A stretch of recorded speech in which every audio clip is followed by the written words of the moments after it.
Firman Tuhan itu tidak berbicara ke kita. Yang ada di pikirannya si Frederick, kayak si Pio, aja kan begitu ya. Nah, dalam metode disposisi ini memang kita harus mengosongkan pikiran kita, benar-benar meminta Roh Kudus untuk masuk dan melihat inti Alkitab itu seperti apa.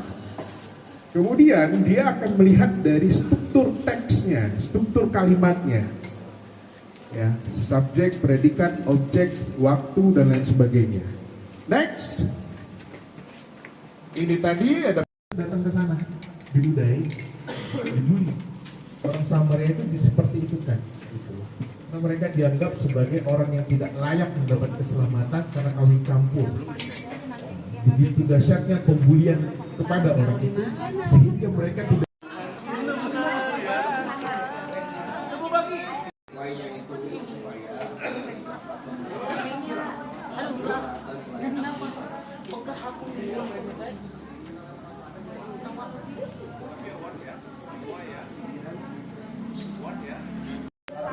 Detik. 24 detik lagi, selesai tidak selesai? Selesai. Dan pilih satu orang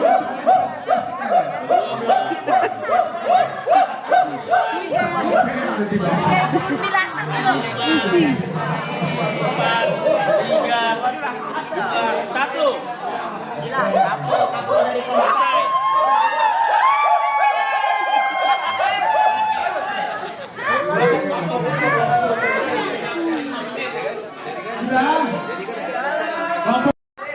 pulang jam 12 nggak ada final Piala Dunia, udah lewat.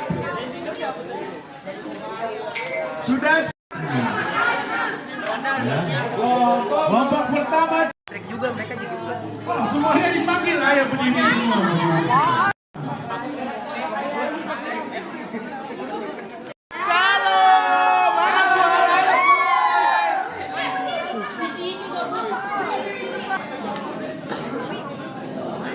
Mulai. Oke, langsung aja. Teman-teman semuanya.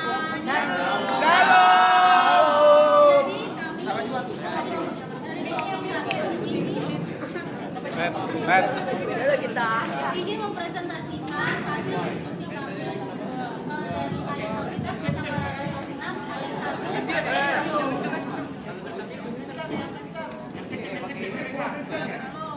Jadi yang kami dapat dari ayat 1. Suaranya bang. Emang suara.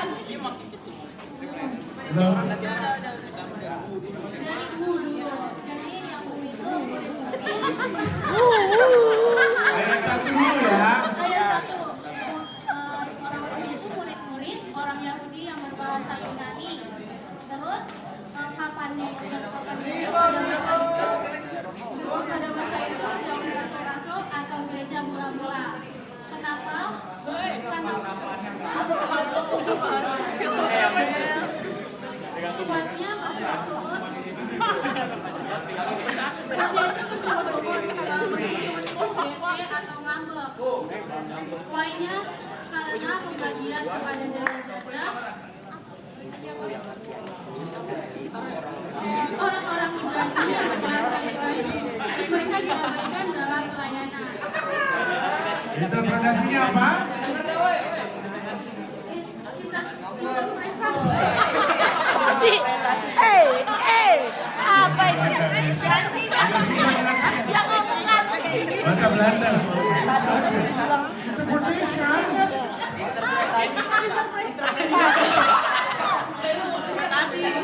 Interpretasinya apa? Ya yang itu cepat. Tidak mampu mengatur diri orang lain akan terjadi Ini kelompok gue memandang. Halo guys, yang makan, ayo kumpul ya. Oke, lanjut. Ayat keduanya. Ke-12 rasul dan murid.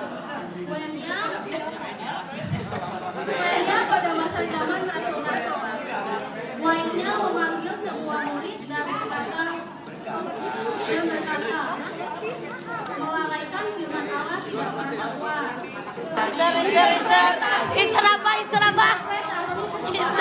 Interpretasi.